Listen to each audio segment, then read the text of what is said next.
Welcome aboard FreeDive with Seapoint Digital, your go-to podcast for deep dives into the world of digital marketing. I'm Christy. And I'm Anna Lynn. Your hosts navigating through the currents of growth, strategy, and innovation in the digital realm. We're going to talk. We're going to laugh. It's going to be a good time. Let's dive in.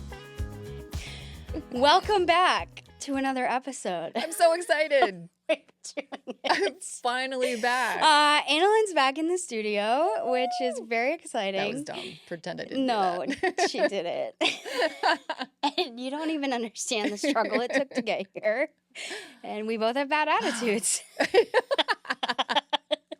I'm getting over it, though, because I'm here with you again, and it's been a hot minute. So Yes. I'm happy you're here. not quite so hot, but now it is. I'm sweaty. Wait, that's not... It's because we're together again. Correct. It's just too much. Correct. The studio can't handle it. Can we explain to people why we're dressed up like sports lunatics? Yes. Okay. Today was Boss's Day, and Bill is an absolute sports fanatic, especially hockey. So I'm wearing a hat I knew nothing about Hockey ladies. until my husband explained it to me. That sounds like a typical like girl thing. Don't come after me, feminists. I really am not a sports person. Yeah. And so, yes, my husband did have to educate me about the Quebec Nordiques because I did not know that this was actually a sports hat when you bought it. I was like, oh, that's a weird What's like this symbol mean? graphic on there. And he's like, The worst thing you can do is Hockey? call it cute, I think. yeah. I'm like, cute hat, babe. It's like instantly murdery. I just became very aware when I lifted up mine how much I need deodorant, and I feel like that's a little bit on brand for wearing a Yeah. hockey jersey. So Wait, did you borrow that from Bill? no, so this is Okay. actually mine. Okay, Oh, so this is actually okay. mine. So I've shot 2 to 3 That's right. ish tournaments for Bill, and I got this for doing that.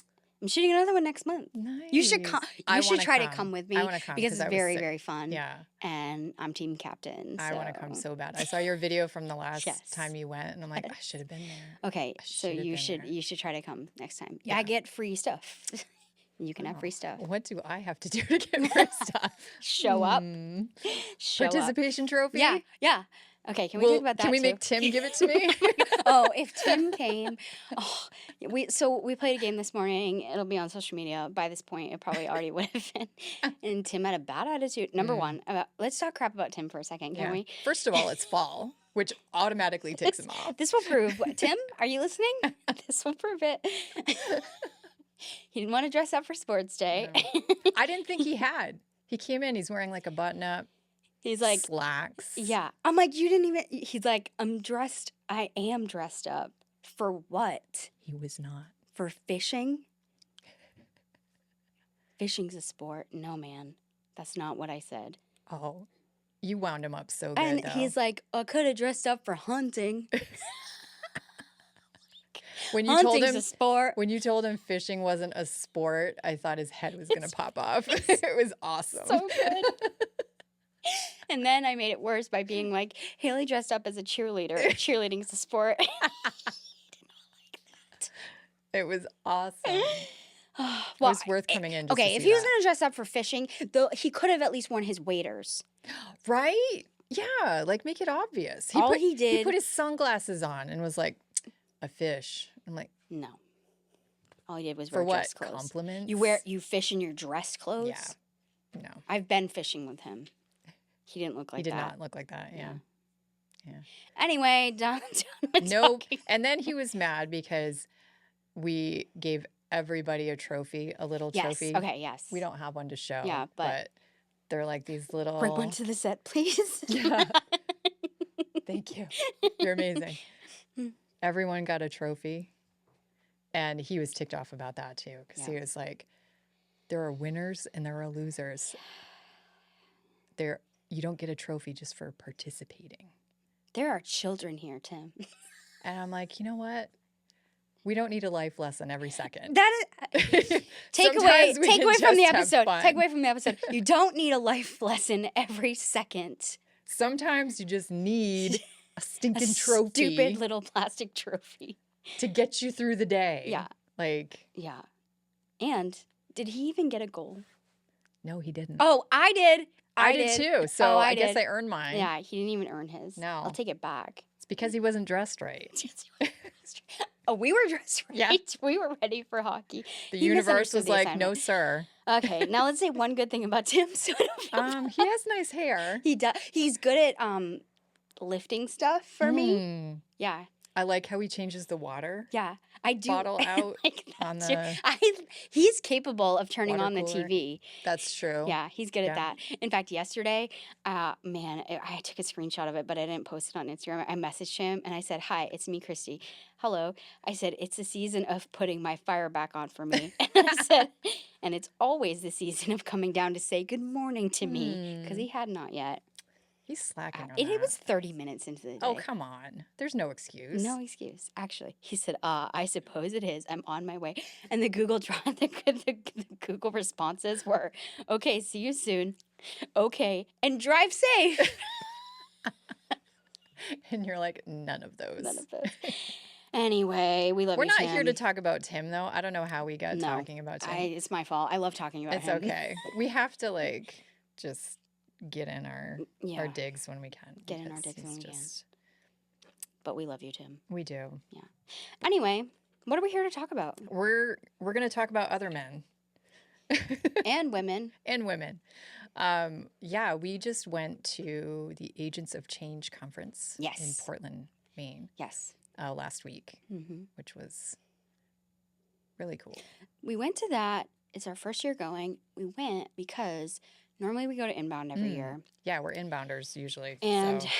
permission to let's go pros and cons of Inbound real quick. Well, the biggest like con for me, like just okay, it's not inbound specific, but like I was so sick this summer, so I couldn't have gone yeah. to inbound. Yeah. I was really disappointed about that because I was super excited about going again because the year before had just been fantastic, and the seminars that I had caught had completely changed how I did my job. hmm Basically, hmm just transformed my approach to my work. Yeah. So I was really excited to go again, and I Yeah. got super sick, and I Yeah. was like, oh, I'm missing all the conferences this summer. Yeah. And beginning of fall, like I'm just not going to make any of them.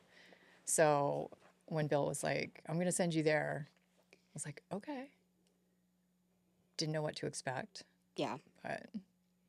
But there, I will say that as much as I enjoyed the seminars I got, it was hard to get a lot of seminars in because that place is so huge. Where they Inbound? had it in Boston. Yeah, Yeah. It's so massive. Yeah. So The scale is overwhelming. I feel like Inbound's always been like it's been a good way for the team to go to it can be fun. It feels a little bit of a in years past it's been just the right amount of party-esque. Yeah. You get some free stuff. You go to learn some things. For us it's convenient because it's right in Boston. Traveling to Boston, like where it is, don't love, but we can do it. But I don't know. The past few years, I've been kind of just like, I haven't got a lot out of it because I feel like the programs that I attended were, some of them were good, but some of them were just like, I'm a millionaire, and here's why I'm amazing. Sometimes I just throw away $500,000 because I'm bored, and you should all look up to me and kiss me because I'm amazing. Everyone cheer for me. Bye. And I'm just like, I hated that. I hate you. Yeah. And I hate this. And then I make some boyfriends and then I leave. Oh, that's true. Like I always leave with love affairs. Okay, that last dude, he was married. Okay, last year I left. Yeah. Okay, let me be so clear. That was like a first. I didn't not leave a first, with a but it married was man. Like, no. I had people fall in love with me everywhere I go. Okay, let's just be honest. Conferences especially. Everywhere conferences. I don't know what she it has to keep is. the men off of I me. do. But it's true. Like I'm I'm her bouncer. not exaggerating. I'm Yeah. just like, and yeah, anyway, moving on. But I totally get what you're saying because there were a few, and especially the bigger stages, I thought it was more about, well, here's my story. Here's what I do. Yeah. And it wasn't so much, I'm going to teach you how to do something that's going to benefit you. Yeah. Instead, it was like bragging on, I was in the right spot at the right time. It wasn't so much, here are the steps I took to be successful. Yeah. And you can do the same thing. Yeah. And trying to bring people into the same space. Right. It was more by demonstration. I'm here. Yeah, you're not. You're not. Yeah. Don't you want to be me? Yeah. I'm not going to help you get there. Right. I'm just going to like just worship me. throw out Yep. past history for my success, but not really teach you how to do it yourself. And that I didn't think was very helpful. And it kind of gives you that ick vibe. Like we didn't stay very long in those, but some of the smaller seminars I really liked because I felt it was less about ego and it was more about actual actionable insights that education. Exactly. It was education and it was interesting and it was interactive. There were a lot of, questions being taken and answered. And they're like, I'm going to, you can download these slides after. I love when speakers do that because then, you're furiously trying to take notes or take pictures of their slides. And so there were a couple that were really good that I felt like I really came away from inbound learning something and they were extremely helpful. But then there were others that just were exhausting. Like you walk from one end of this massive building to the other just to get from place to place. And then when you get there, you're not really hearing anything beneficial. So it just felt like I wasted half the day.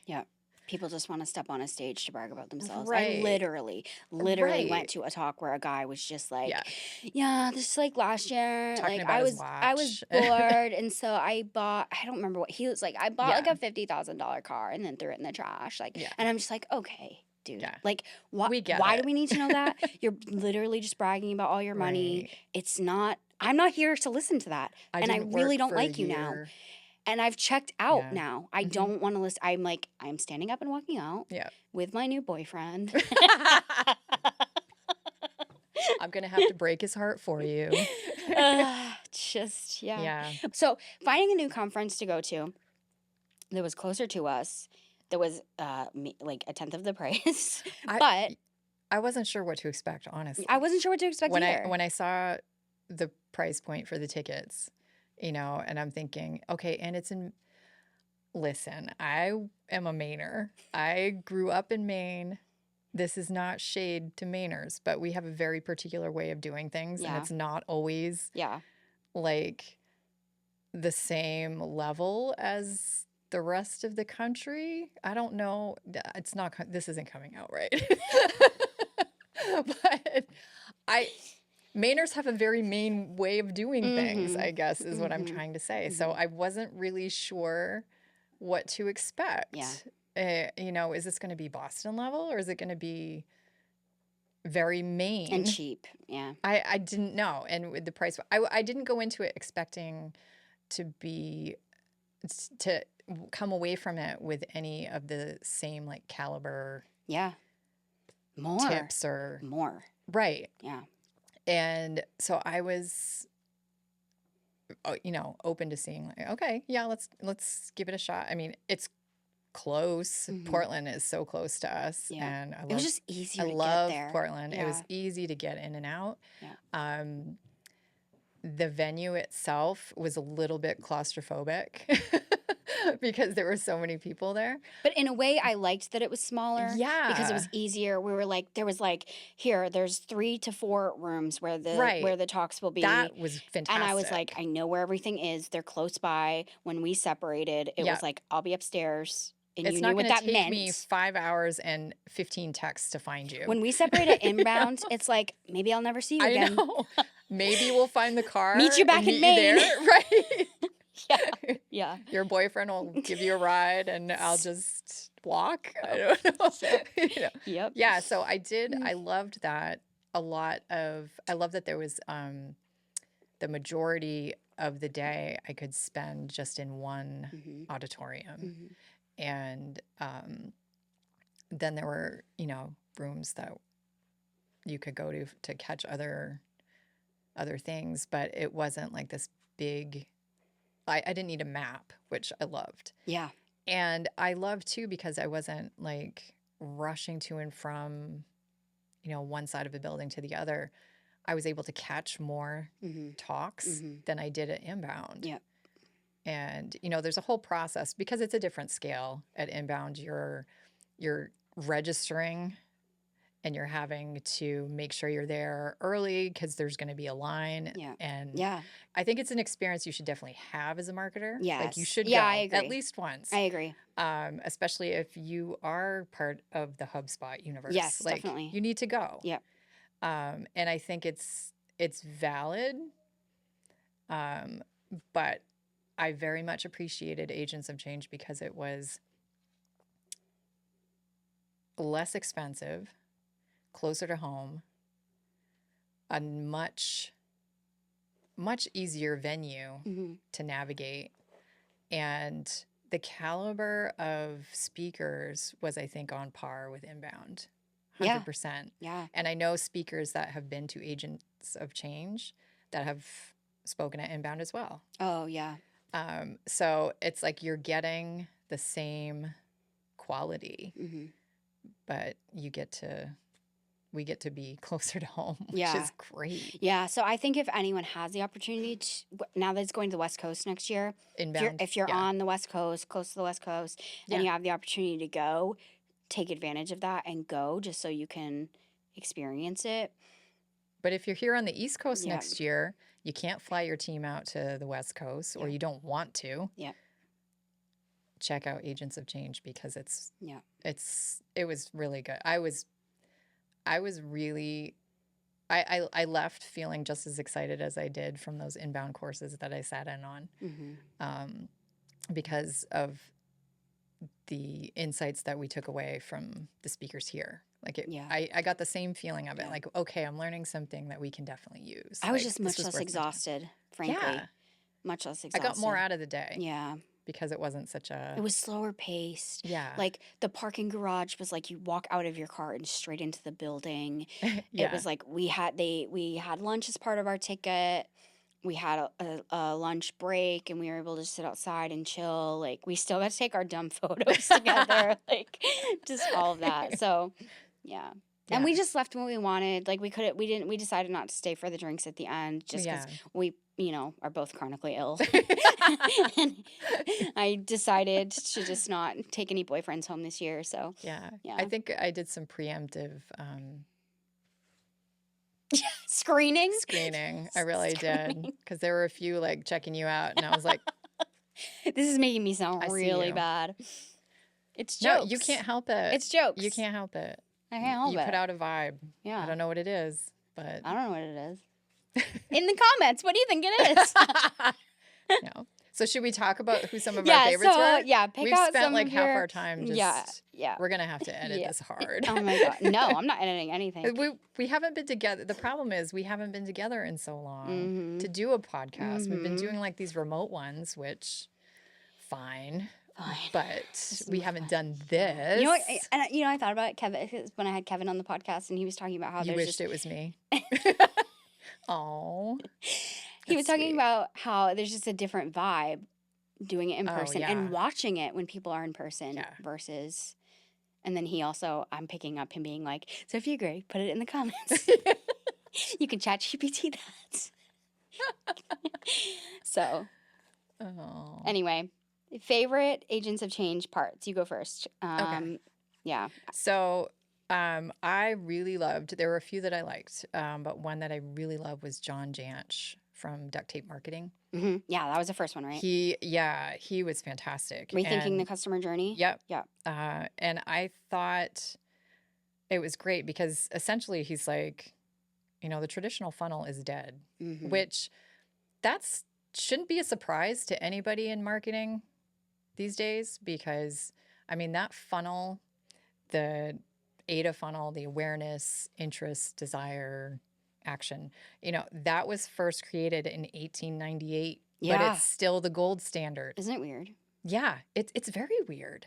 But there are some that are still just like holding on to it, clawing to it, and like just refusing to accept that it's shifted. Yep. customers have changed the way they interact with businesses and the way that they are buying. And so I loved his, he put it out there that really business hasn't really changed, since the original ADA funnel was created. Yep. But what has changed is just behaviors. And so he was saying that to grow a business today, it's less about demand and it's more about organizing behaviors. Yeah. And how people recognizing how people choose to be customers or clients and working with that instead of just refusing to change how you go after that business. Yeah. And just like, nope, this is what they're going to do. This is what they always have done. And this is what has always worked. You're just basically digging your own grave. Yeah. And so I loved his new sequence of behaviors was know, like, trust, try. Yep. I had that written down too. Repeat, refer. Yep.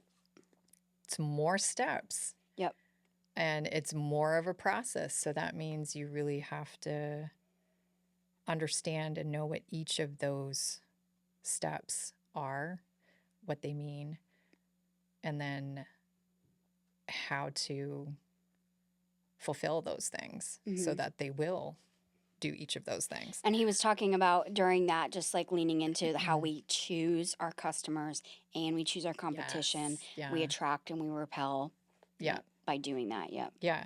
I loved that. And it's like we decide what our thing is going to be. Like, is it going to be pricing? Yep. Okay. If it is, then you are directly determining who your competitors are going to be. Yep. If you're going to decide, I'm going to lowball my price because I think people are going to be attracted to spending less money, you're instantly putting yourself in a pool of competition that is saturated. Yes. You're not distinguishing yourself at all. Oh, I loved that And I point. loved when he said that. Loved that point. Yeah. And the same is true with our customers. I love how he was saying that we all have these customers that were like, oh, we just want more like this. Yeah. You can go get them. Yeah. Yep. And it's steps like these that determine, are you going to have more customers like that? It's totally within your control. And it's kind of frustrating if, you hear people talking about it like it's some abstract thing that can't be achieved. It's like a luck thing or, and it's like, it's a very intentional thing. Intentional. Yeah. Yeah. And he stressed that a lot about being intentional, like really intentionally passing the first impression test with prospective clients, and being intentional with your website. Yes. Understanding just how these clients and potential customers interact with you and being intentional about what their interaction is going to be like. And how to try out your business. I wrote notes about that. Like filling out a form. Right.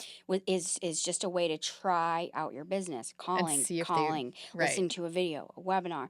Like, what's it like to work with you? Yeah. Right. How are you creating these opportunities for potential customers to try to see what it's like to work with you? Right. Yeah. That know, like, trust part of the process is something that we can control. Right. And I think a lot of marketers think that it's just, well, they're either going to like us or they're not. Right. We can't decide for them. Yeah. Well, you can influence it a Right. lot. Yeah. Is your website frustrating to deal with? Right. Do they understand? Like, he was throwing out some percentages that 92% visit a website for a reason other than to make a purchase. And that's how they're trying out your business. They're seeing if they want to do business with you. Right. And like, does your website say what you do, or does it say what problems you're going to solve for them? Yeah. Yeah. Like, what's going to be more interesting to them? What's going to be a better interaction for them? Yeah. So that intentionality, I think, was such a good point or a good reminder to stress, because we can feel sometimes that so much of this process is out of our control, Yeah. and it's not. Right. So, and one other thing that he said that I really liked was to go after referrals. You and I have Yes. talked about it quite a bit. So much. Yeah. And it's such a big blind spot with a lot of companies because, you know, it can kind of feel icky, and it can basically like to just go after and be like, tell us why you love us, you know? But that clients that were referred are 5 times more likely to refer someone else. That was an interesting point to me. Mm.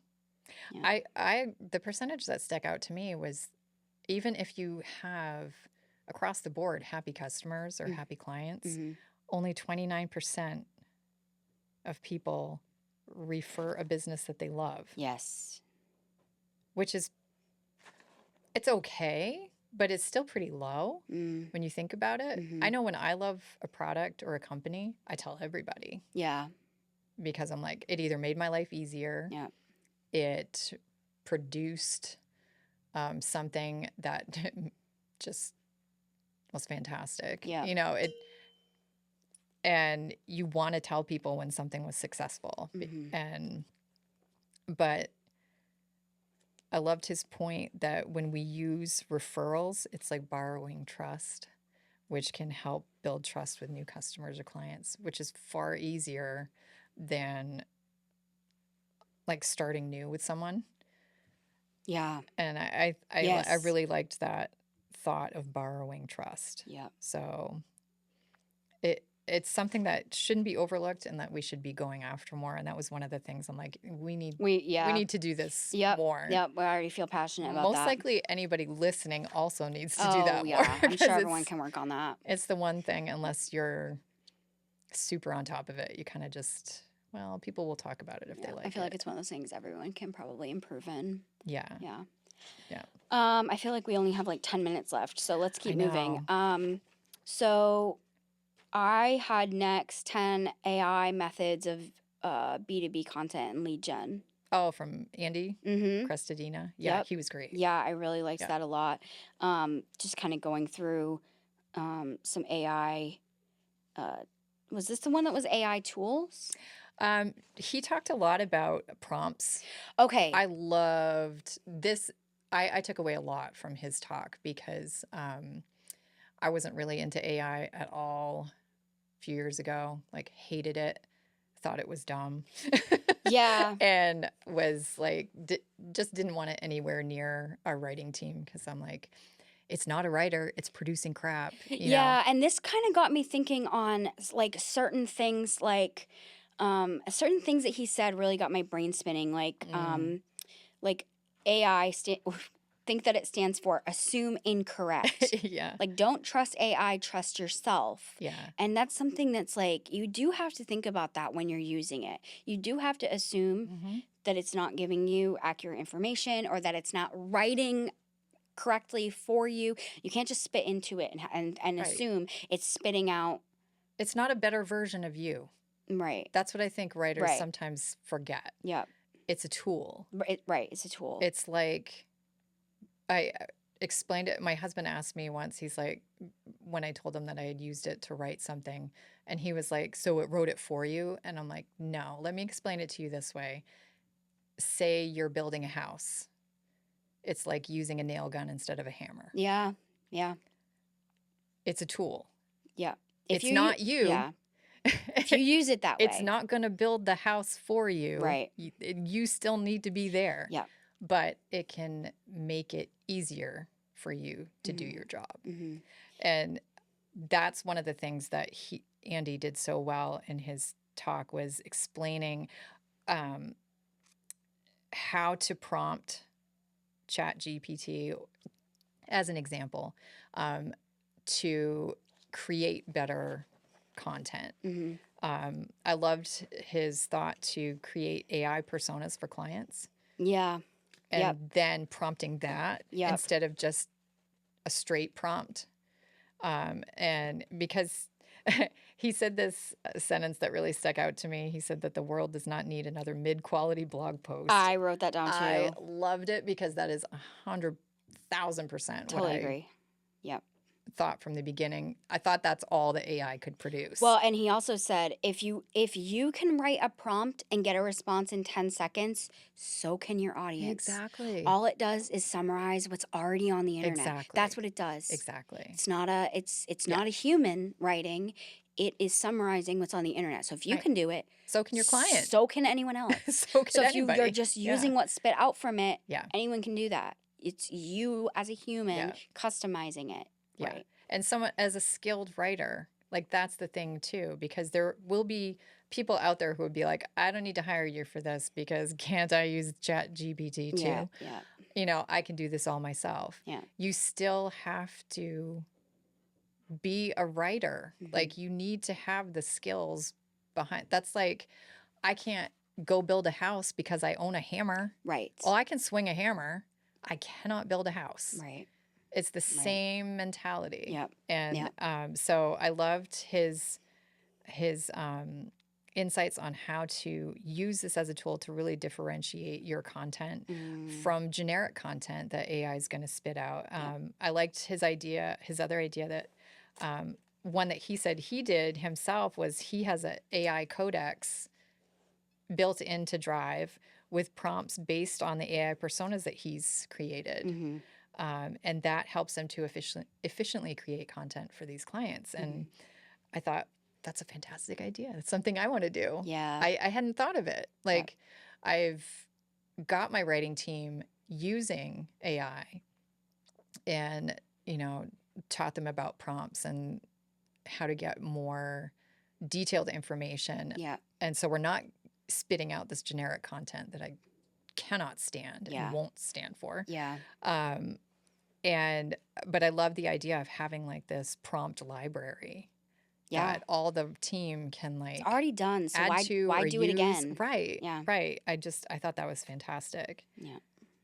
Another thing that he came up with that I thought would be cool for social, he was talking about using AI to come up with typically mundane topics that people have strong reactions to in order to come up with like safe, provocative content that will build up your engagement on social platforms. Yeah. So I thought that was cool, like making statements like the only coffee is dark roast. You know, it's not, you know, gonna switch any HR buttons. You know, it's not gonna flip any and that's what HR switches, but and that's what makes humanized content is because he also said AI cannot. The things that AI can't do is take a stand, collaborate, and make video because in the sense that video has no face. Right. So when you're using it to help you get started, you're then making, because you know, it was just the whole, we could talk forever about the whole topic of like, is AI going to take over our jobs? No, because there are things that it can't do. Right.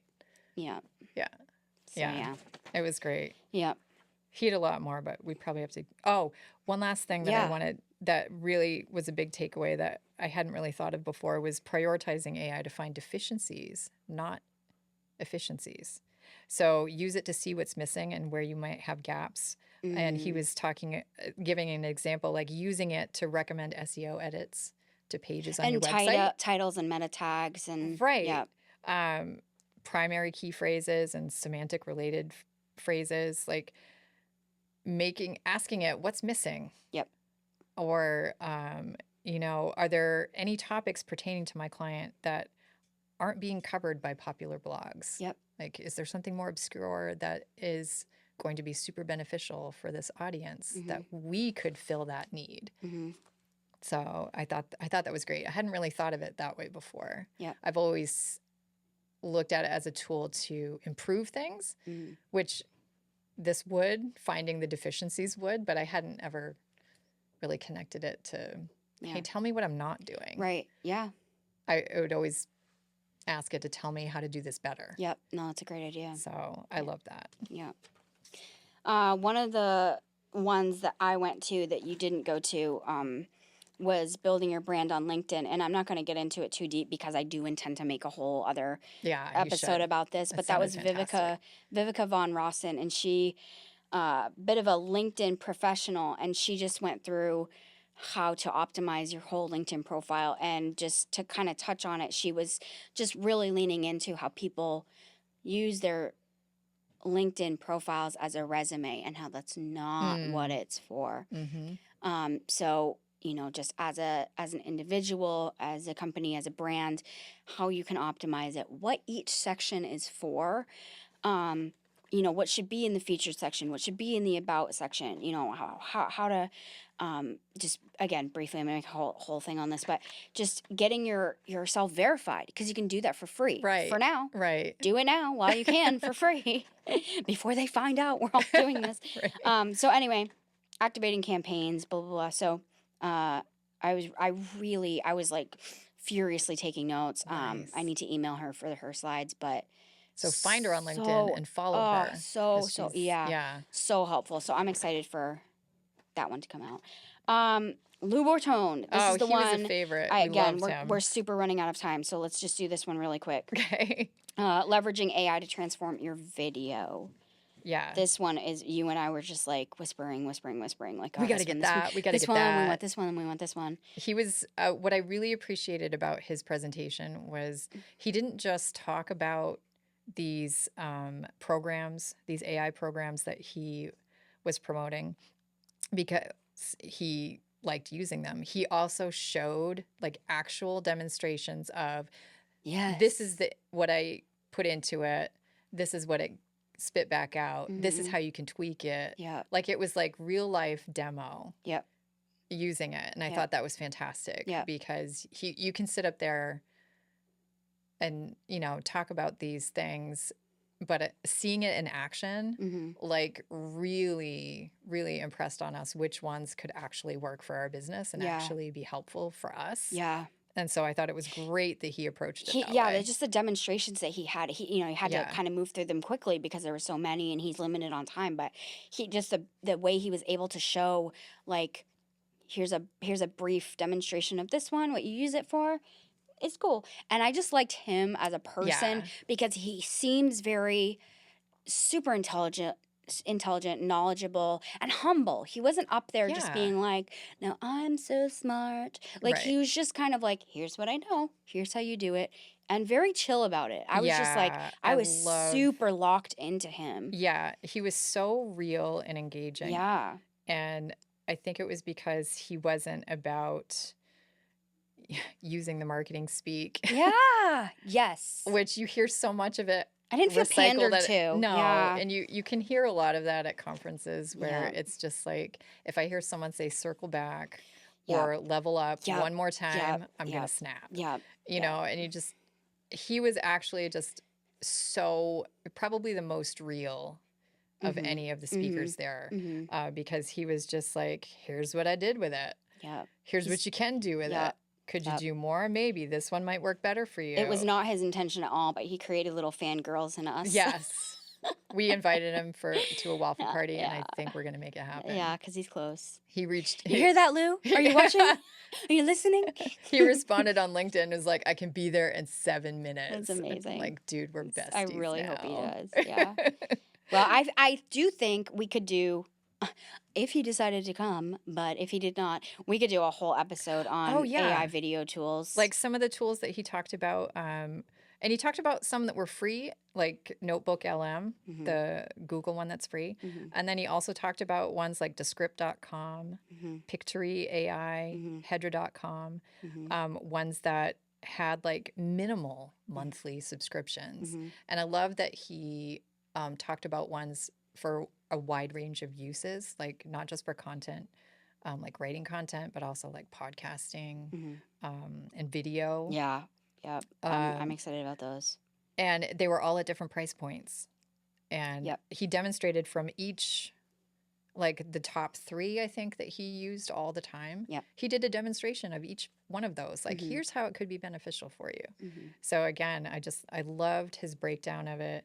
He made it seem so accessible, which I think was really cool because there were some people in the audience that were just starting out in marketing, were like a one-man show or one-woman show, and wanted to incorporate video or podcasting. Like, he was showing tools that can help agencies like that who don't maybe have a full team, and he was talking about how you can utilize them even if you don't have a full team. Something Like for he was talking everybody. to everybody. Yeah. Yeah. He Yeah. was fantastic. Yeah. So Well, that's the highlights, guys. it was a lot of good stuff. It was a Yeah. packed day. Like we left feeling like we'd filled up our brains. Yeah. And it's like, we're not new to marketing. Right. And sometimes when you go to these, and especially where we hadn't been to this one first, Yeah. we were like, it's a lot cheaper than inbound. Are we really going to get Yeah. anything out of this? Yeah. But I was happily surprised. I'm It was excited. fantastic. Yeah, I told Bill, I'm like, we're taking more of us next time. Yeah, I So, want the whole team. Yeah. Let's Yeah. bring the whole team next time because Yeah. it was a great day. Yeah. Really, they did me proud. I Yeah. felt like, yeah, it's good. Good stuff. Okay, we rambled on and on and on. So we must call it quits, and hopefully you'll be here next No. time. I know. We got to do this again soon We because will. we can't have, there's too much crisis in both of our lives. Yes. We need more of this. Yes. Thank you all for listening and being here. Bye. We'll see you next time. It's the end. No, it's not. There's more. There's always more. Don't be sad. You can catch our full video interviews on our YouTube channel. Come find us. And don't forget to subscribe, like, and share with your friends so that we're not sad. And follow us on TikTok. And Instagram. It'll make your day happier, promise. And we'll know if you do it. Until next time.